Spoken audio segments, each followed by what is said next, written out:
Navratri special आज मी बनवते उपवासाचा बटाटा वडा। तर अगदी साधा आणि सोपा आणि कमी तेलकट हा उपवासाचा वडा तुमच्यासोबत शेअर करते। तर बटाटा वडा बनवण्यासाठी इथे मी घेतलेले आहे 2-3 उकडून घेतलेले बटाटे। बटाट्याच्या साली काढून घेतलेले आहेत आणि असा बटाटा स्मॅश करून अर्धवट घ्यायचा आहे। चवीपुरतं मीठ घालायचं आहे आणि हिरवी मिरचीची पेस्ट केलेली आहे 2 चमचे घालूया आणि इथे जाडसर शेंगदाण्याचा कूट घालायचा आहे। आता हे सर्व मिक्स करून घेऊया। तर आपण बाकीचं काही साहित्य इथे घालायचं नाही कारण की हा उपवासाचा बटाटा वडा आहे। तर हे सर्व मिश्रण आता आपण मिक्स करून घेतलेलं आहे। आता छोटे छोटे आपण गोळे करून घेऊया जसे आपण बटाटे वडे बनवतो तशा पद्धतीने। तर इथे अशा पद्धतीने इथे मी 4 ते 5 वडे झालेले आहेत तयार। तर मी कमी क्वांटिटीमध्ये इथे ही रेसिपी बनवत आहे। वडे डीप करण्यासाठी जे मिश्रण असतं ते आता इथे आपण बॅटर बनवणार आहोत। तर इथे मी भगरचं पीठ घेतलेलं आहे, चवीपुरतं मीठ घालायचं आहे आणि 2 चमचे इथे मी साबुदाण्याचं पीठ घातलेलं आहे आणि लाल मिरची पावडर थोडीशी घालायची आहे आणि आपण आता हे पाणी घालून बॅटर बनवूया। तर इथे तुम्ही नुसतं साबुदाण्याचं पीठही वापरलं चालेल किंवा नुसतं भगरचंही पीठ वापरलं तरी चालेल किंवा दोन्हीही पीठे वापरली तरी चालतील। शेवटी इथे आपण थोडासा किंचित सोडा घालणार आहोत। सोडा घातल्यानंतर हे पीठ फेटून घेऊया।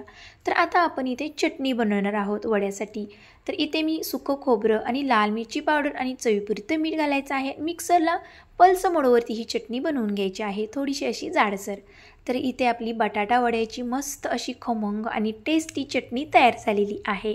तर आता इथे बटाटा वड्यासोबत चटणीही तयार झालेली आहे। आता आपण वडे तळायला सुरुवात करूया। तर इथे आपण ह्या बॅटरमध्ये हे वडे असे डीप करून घेऊया। तर कोटिंग मस्त झालेलं आहे, कोटिंग बरोबर वड्यांना बसत आहे। आता गरम तेलामध्ये आता वडे हे सोडूया। तुम्हाला जर हाताने सोडायचे असतील तर हातानेही सोडू शकता, पण चमच्याने असे सोडले तर जास्त मिश्रण असे पसरत नाही।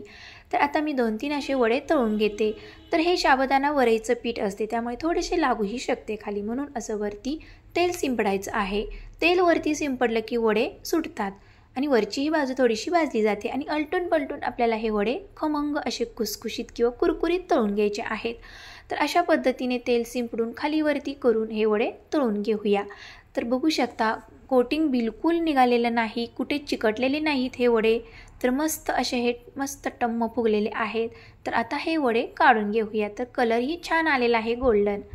तर बटाटे वडे जसे बनवतात तशाच पद्धतीने ही रेसिपी आहे, पण इथे साहित्य वेगळं आहे। तर अशा पद्धतीने इथे सर्व मी बटाटे वडे तळून घेते। तर इथे आपले सर्व बटाटे वडे तयार झालेले आहेत उपवासाचे, अगदी कुरकुरी झालेले आहेत, मस्त असे टम्म फुगलेले आहेत। आता आपण प्लेट सर्व करून घेऊया।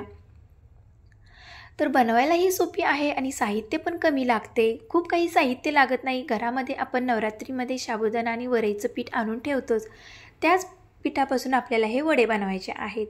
खूप काही वेळ लागत नाही, झटपट ही रेसिपी बनते, कमी वेळ आणि कमी तेलकट आणि एकदम मस्त आणि टेस्टी। आणि अशा पद्धतीने ही रेसिपी मी तुमच्यासोबत शेअर केलेली आहे, खमंग असा मस्त टेस्टी कुरकुरीत बटाटा वडा। तर येत्या नवरात्रीमध्ये तुम्ही हा बटाटा वडा नक्की ट्राय करा। तर एक वडा तुम्हाला मी तोडून दाखवते की तो आतून कसा झालेला आहे। तर वरतून एकदम क्रिस्पी आणि आतून एकदम मस्त खुसखुशीत सॉफ्ट झालेला आहे आणि चटणीसोबत हा डीप करून मस्त खायचा। खूप छान भन्नाट अशी रेसिपी झाली आहे। रेसिपी आवडल्यास लाईक, शेअर, सबस्क्राईब करायला विसरू नका। थँक्यू।